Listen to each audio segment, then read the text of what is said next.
राष्ट्रीय स्वयंसेवक संघ ने अपने शताब्दी वर्ष के कार्यक्रम में महत्वपूर्ण बात कही। राष्ट्रीय स्वयंसेवक संघ के प्रमुख मोहन राव भागवत ने हिंदू मुस्लिम एकता का संदेश देते हुए कहा कि चाहे कोई भी धर्म हो, कोई किसी पंथ को क्यों ना मानता हो, लेकिन सभी का डीएनए हजारों वर्षों से एक है। मोहन राव भागवत ने जो स्टेटमेंट दिया है, हिंदू मुस्लिम एकता का जो संदेश दिया है, आप कैसे देखते हैं इसको? ये अच्छा संदेश है। पूरे हिंदुस्तान में इसकी इसकी बहुत ही पजीराई हो रही है और हर तरफ इसकी शाबाशी दी जा रही है, क्योंकि ये मुल्क ऐसा है कि इसमें कोई एक धर्म कभी भी जिंदा नहीं रह सकता। कभी भी पूरे देश में एक धर्म नहीं हो सकता। हर धर्म के लोग यहाँ रहते हैं, हर नस्ल के यहाँ लोग यहाँ रहते हैं, हर रंग के लोग यहाँ रहते हैं। तो ऐसे में मोहन भागवत का ये कहना कि हिंदुस्तान में सभी धर्मों के लोग हजारों वर्ष से यहाँ रहते आए हैं, हिंदू राष्ट्र कभी भी ये नहीं बन सकता। और हिंदू राष्ट्र होने का मतलब ये है कि और धर्मों को ना रहने दिया जाए। लेकिन मोहन भागवत ने ये कहकर बहुत बड़ी बात कही है कि आज हिंदुस्तान एक ऐसा मुल्क है जिसमें बौद्ध भी हैं, जिसमें जैन भी हैं, जिसमें इस्लाम भी है, जिसमें हिंदू भी हैं। तो सबको जिंदा रहने, सबको बराबर का हक है कि वो जिंदा रहें और अपनी जो इबादत गाहें उनको वसी करें। और उन्होंने ये भी कहा कि भाई हिंदू हो, मुस्लिम हो, बौद्ध हो, सब यही रहेंगे, इसी देश में जिएंगे, इसी देश में मरेंगे। ये बड़ी बात है, क्योंकि जो जाने वाले थे वो तकसीम जो हुआ मुल्क, तो वो चले गए। लेकिन अब जो यहाँ हैं वो यहीं रहेंगे और अपने धर्म पर रहते हुए यहीं मरेंगे, यहीं पैदा होंगे। आपको इस बात से खुशी होती है कि बिल्कुल। संघ प्रमुख ने अपने शताब्दी वर्ष के कार्यक्रम में ये बड़ा संदेश देने की कोशिश की है। 140 करोड़ देशवासियों को एक बहुत बड़ा संदेश दिया। बिल्कुल सही किया उन्होंने, एक अच्छा संदेश उन्होंने दिया। पूरे देश में इसकी वाहवाही हो रही है। जैसे सूरज है, सूरज को कोई चांद कहे या सूरज को कोई जमीन कहे या सूरज को अंधेरा कहे तो कोई मानने वाला नहीं। इसी तरह ये हकीकत है कि हिंदुस्तान बहुत सारे धर्मों का मिश्रण है। यहाँ सेकुलर कंट्री है और यही इसकी खूबसूरती। बिल्कुल बिल्कुल सेकुलर है और यही इसकी खूबसूरती है। असलम जमशेदपुरी साहब जिन्होंने बताया, अपने व्यूज़ रखे। मैडम, आप क्या कहेंगी, कैसे देखती हैं मोहन राव भागवत के इन बयानों को, हिंदू मुस्लिम एकता के संदेश को? और वो कहते हैं कि सभी का डीएनए एक है, चाहे वो किसी धर्म को मानता हो, किसी पंथ को मानता हो, लेकिन सभी का डीएनए एक है।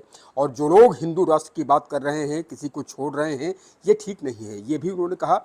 और साथ ही साथ उन्होंने बार बार जोर देकर कहा कि भाई हिंदू मुस्लिम बौद्ध सभी यहीं जिएंगे, यहीं मरेंगे। मोहन भागवत की ये जो संदेश उन्होंने पूरे मुल्क को दिया है, इसकी गूंज पूरे हिंदुस्तान में सुनाई दे रही है। दरअसल हमारा मुल्क जो है शुरू से ही सेकुलर रहा है और पूरी दुनिया में इस मुल्क की पहचान ही ये है कि यहाँ बहुत सारे मज़ाहिब के लोग रहते हैं, यहाँ अनेकता में भी एकता है। यही इसकी पहचान है और इस पहचान को कायम रहना चाहिए, क्योंकि अगर हमने अपने मुल्क की ये पहचान खो दी तो शायद हम दुनिया में उस नज़र से नहीं देखे जाएंगे जिस नज़र से हमें देखा जाना चाहिए। तो मैं उनकी इस बयान की बहुत तारीफ़ करती हूँ कि उन्होंने एकता का पैगाम दिया। आज हिंदुस्तान को ऐसे ही लोगों की ज़रूरत है, इस तरह की एकता ही की बात करनी चाहिए, तभी हम सब लोग आपस में मोहब्बत और प्यार के साथ रह सकते हैं। इंडिया अपने कलर्स के लिए जाना जाता है, कलर्स ऑफ इंडिया ये कहा भी जाता है। रंग हिंदू मुस्लिम सिख ईसाई सभी धर्मों के लोग यहाँ पर रहते हैं, सेकुलर कंट्री है और यही रंग ही इस कंट्री की खूबसूरती है। यही रंग इस हिंदुस्तान की खूबसूरती ही ये है कि इसके अंदर तमाम मज़ाहिब के लोग आज़ादी के साथ अपने मज़हब पर रहते हैं और मोहब्बत और प्यार का पैगाम देते हैं। यही इस मुल्क की खूबसूरती और ये खूबसूरती आगे भी बरकरार रहनी चाहिए। तभी हमारी अलग अलग सोच होती है, अलग अलग लोगों की अलग अलग नज़रियात होते हैं। हो सकता है ये पैगाम उनको भी कभी नर्म कर जाएगा, ऐसा नहीं है। ये पैगाम जब उन तक जाएगा तो हो सकता है वो भी इस बारे में सोच सकते हैं। और जैसे उन्होंने कहा कि भाई इसी देश में जिएंगे, इसी देश में मरेंगे, और कहाँ जाएंगे? बिल्कुल, ये तो हमारा देश है, इसी में हम रहेंगे, इसी में जिएंगे। जैसा कि अभी कहा कि जिनको जाना था वो चले गए, हमारे बुजुर्ग तो यहीं हैं, उनकी कब्रें यहीं हैं, हमें तो यहीं रहना है और यहीं मरना है और मुल्क से ही मोहब्बत करनी है। यही हमारा मजहब हमें सिखाता है कि जिस मुल्क में रहते हो उससे प्यार करो, उससे मोहब्बत करो। जो लोग ये हिंदू राष्ट्र ये कहते रहते चिल्लाते रहते। मैंने बताया ना कि कुछ अपनी सोच रखते हैं, हो सकता है वो ये सोच उनकी हर आदमी की अपनी सोच हो सकती है, उनकी ये सोच है, उनका ये पैगाम उन तक भी असर कर जाए और वो भी कुछ इस बारे में सोचने लगे। देखिए, इस वक्त मौजूदा वक्त में जो रंग और नस्ल की बात हो रही है, ऐसे नाजुक वक्त में मोहन भागवत जी का ये बयान बहुत ही इम्पोर्टेंट है और इससे मैं उम्मीद करता हूँ कि हिंदू मुस्लिम मुश्तरका तहज़ीब को तक़वियत मिलेगी और आपस में भेदभाव और ये सब जो होंगी वो सब ख़त्म होंगे और एक दूसरे के साथ मिलना जुलना, एक दूसरे से प्यार मोहब्बत जो है इससे बढ़ेगा। तो मैं समझता हूँ कि ये जो हिंदुस्तान की ज़मीन है ये किसी एक रंग, एक नस्ल, एक मज़हब की ज़मीन नहीं है, बल्कि हिंदू मुस्लिम जैन बौद्ध सब की ज़मीन है, सभी का खून इस मिट्टी में शामिल है। तो इसलिए सब लोग इस मिट्टी से प्यार करते हैं, सबका ये मुल्क है, सभी यहीं रहेंगे और ऐसे नाजुक वक्त में इनका बयान जो है बहुत ही इम्पोर्टेंट है। सभी का डीएनए एक है। जी, हज़ारों मुल्कों हज़ारों साल की तहज़ीब और तारीख़ उठा करके देख लीजिए, सभी हिंदू मुसलमानों ने इस मुल्क से प्यार किया है और इस मुल्क की आबरू को बचाने के लिए, इस मुल्क की आज़ादी को हासिल करने के लिए सब ने अपनी कुर्बानियाँ दी हैं। चाहे 1947 का हो या 1857 का जिक्र हो, तो सब ने मिल कर के इस मुल्क को बचाने की, इस मुल्क की आज़ादी की खातिर जो है अपनी कुर्बानियाँ पेश की हैं। तो इसलिए मोहन भागवत जी के हम शुक्रगुज़ार हैं कि ऐसे वक्त में इतना इम्पोर्टेंट बयान दिया। अगर एक मज़हब और एक रंग के लोग हिंदुस्तान को आज़ादी दिलाना चाहते तो वो कभी वो ख्वाब उनका पूरा नहीं होता।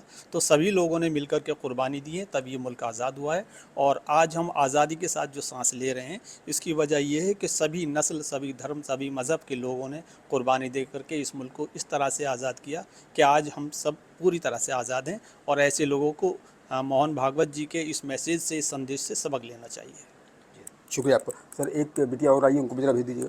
आप क्या कहेंगे, कैसे सोचते हैं इस बयान के बारे में, और जो मोहन राव भागवत ने जो ये बात कही, आप यंग हैं, यूथ होने के नाते आप क्या सोचते हैं? बहुत ही बड़ा संदेश है और सारी ही हिंदुस्तान के लोगों के लिए बहुत ही अमन का ज़रिया बनना चाहिए, इसलिए कि उन्होंने जो ये बयान दिया है कि हिंदू और मुस्लिम एकता का, हिंदू और मुस्लिम एक होकर रहेंगे तभी मुल्क के अंदर अमन रहेगा, तभी चैन रहेगा।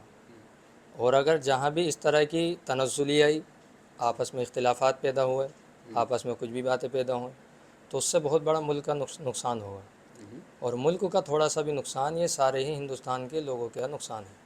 उससे ना तो अक़लियत सुकून से रह पाएगी, ना अक्सरियत सुकून से रह पाएगी। इसलिए मुल्क के अंदर अमन व अमान का माहौल और एकता का जो संदेश दिया है मोहन भागवत जी ने, ये बहुत ही अच्छा संदेश दिया है।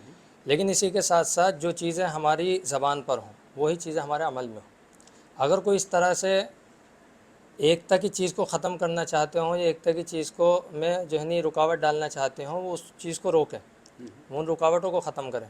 जिस तरीके से मोहन भागवत जी एक बड़े आदमी हैं और जो है नहीं एक जो है न बड़े एक मशहूर इंसान हैं, तो जिस तरीके का उनका ये जुमला है कि हिंदू मुस्लिम एकता का, तो इसी तरीके से जो है उनको और कोशिश करनी चाहिए ताकि जो भी कुछ इस तरह की चीज़ें अगर मुल्क के अंदर पैदा हो चुकी हैं तो ख़त्म हो जाए। देखिए, जुमलों के एतबार से तो यही बात है और हम उनके जुमलों के साथ में उनके साथ खड़े हैं, क्योंकि जिस तरह से उनकी जो है ना वो कह रहे हैं तो वही दिल में भी हो गया, वही जहन में भी होगा कि हाँ भाई मुल्क के अंदर अमन अमान रहना चाहिए और हिंदू मुस्लिम को एक तरह से रहना चाहिए। उन्होंने ये बात भी बहुत सख्त लहजे में कही कि जो लोग हिंदू राष्ट्र की बात करते हैं, किसी को छोड़ रहे हैं, ये ठीक नहीं है, उचित नहीं है।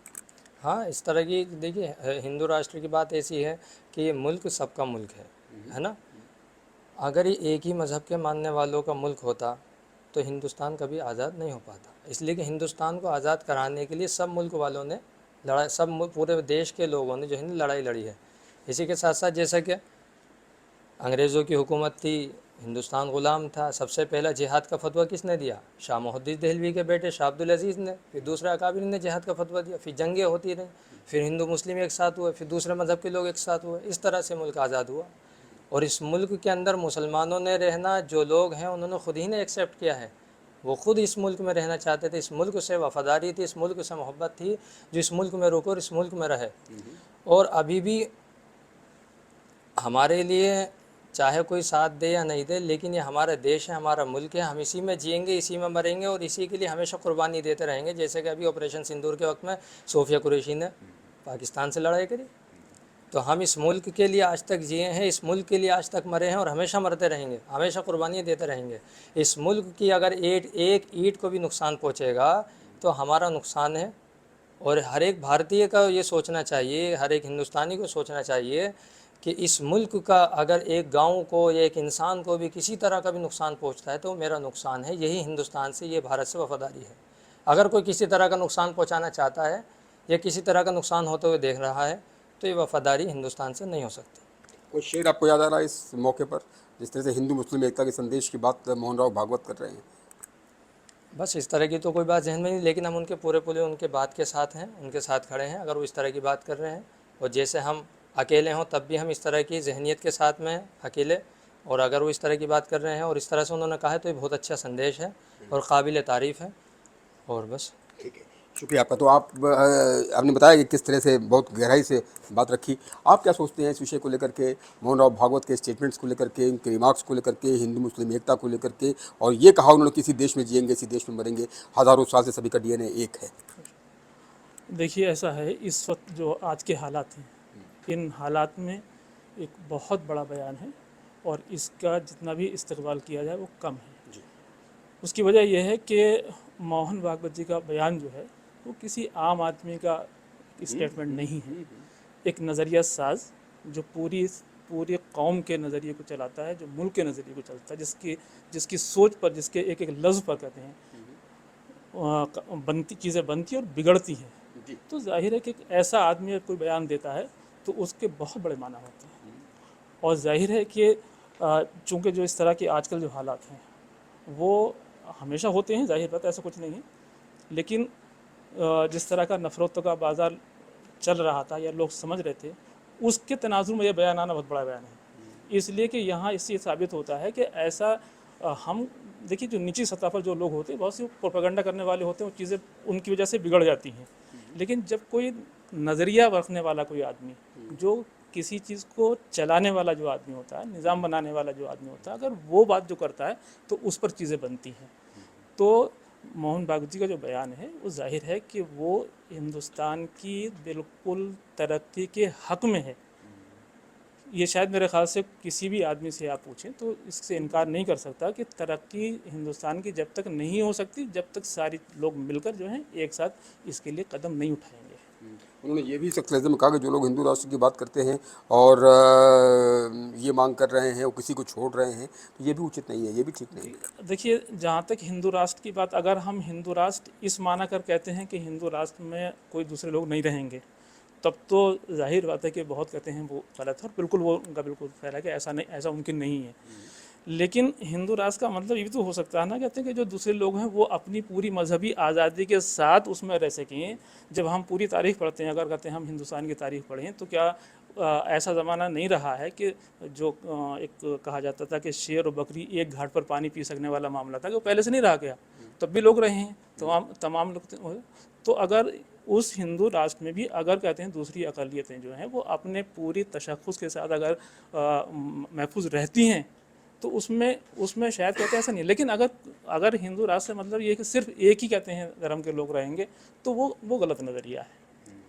और जाहिर है कि यहाँ ये शायद मुमकिन भी नहीं है, मेरे ख़्याल से पॉसिबल नहीं है कि जिस तरह से यहाँ की तारीख़ बनी है और जो लोग इतने दिनों से एक साथ रहते चले आ रहे हैं, वो शायद मुमकिन नहीं है, ऐसा मुमकिन नहीं है। इसलिए कि इंटरनेशनल लेवल पर सारी चीज़ें कहते हैं वो होती हैं।